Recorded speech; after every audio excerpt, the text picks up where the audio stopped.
નમસ્કાર મિત્રો, મારું નામ છે રમીલાબેન મૈડા. મારો આજનો વિષય છે હસ્તરેખાનો. તો હું આપને હસ્તરેખાનું જ્ઞાન આપું છું. હવે આપણે હસ્તરેખામાં હૃદયરેખા વિશે જાણીએ. પણ હૃદયરેખા વિશે જાણતા પહેલા આપણે આંગળીઓનું થોડુંક જાણી લઈએ. તો આ છે અંગૂઠો. અંગૂઠાની જોડે તર્જની આંગળી આવેલી છે.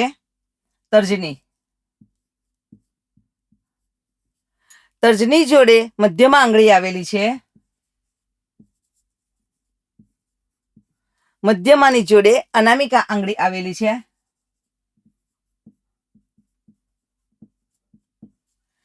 અનામિકાની જોડેની જે છેલ્લી આંગળી છે તેને કનિષ્ઠ આંગળી કહેવાય છે. હવે આ કનિષ્ઠ આંગળીની નીચે બુધ પર્વત આવેલો છે. બુધ પર્વત. હવે બુધ પર્વતની નીચેથી હૃદયરેખા શરૂ થાય છે. હવે આ હૃદયરેખા બુધ પર્વતની નીચે શરૂ થઈ અને જો ગુરુ પર્વતના સુધી જાય તો આવી વ્યક્તિ પ્રામાણિક, ધાર્મિક અને સારી હોય છે. તેના પર વિશ્વાસ રાખવા જેવો હોય છે અને સારી હોય છે. હવે આ રેખા જો બુધ પર્વત સુધી સીધી શનિ પર્વત પર જાય આ રેખા,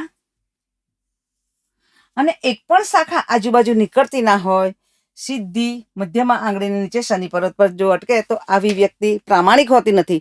તેના પર વિશ્વાસ, ભરોસો રખાય નહીં. આવી વ્યક્તિ સાથે કોઈ પણ પાર્ટનરશિપનો ધંધો કરાય નહીં. આપણે દીકરી દીકરો જો પરણાવવાનો હોય તો આવી વ્યક્તિ સાથે મેરેજ ના કરીએ તો સારું, કારણ કે આવી વ્યક્તિ વિશ્વાસને પાત્ર હોતી નથી. હવે આપણે જોઈએ આયુષ્ય, કે હૃદયરેખાને આયુષ્ય રેખા પણ કહેલી છે. તો આ હૃદયરેખા અહીંયાથી કનિષ્ઠા અને અનામિકા આંગળીની વચ્ચે સુધી જો જતી હોય તો અલ્પ આયુ હોય 25 વર્ષ. પણ આપણે એકલું આ હૃદયરેખા જોઈને આપણે આયુષ્ય નક્કી કરવાનું નથી. સાથે જીવનરેખા, મસ્તક રેખા, જીવનરેખા અને મસ્તક રેખા પણ જોવાની છે. એ પણ જો અલ્પ હોય, નાની હોય, ત્રણ ટૂંકી હોય તો એનું આયુષ્ય અલ્પ હોઈ શકે છે. હવે આ હૃદયરેખા અનામિકા અને મધ્યમાં સુધીની હોય તો એનું આયુષ્ય 50 વર્ષનું હોય છે. આ હૃદયરેખા મધ્યમાં અને તર્જની વચ્ચે સુધીનું હોય તો એનું આયુષ્ય 75 વર્ષ સુધીનું હોય છે. અને આ હૃદયરેખા છેક સુધી આર પાર સુધી જાય તો પૂરું 100 વર્ષ વ્યક્તિ જીવે છે. આ રીતે 25 વર્ષના બ્લોક પાડી શકાય છે.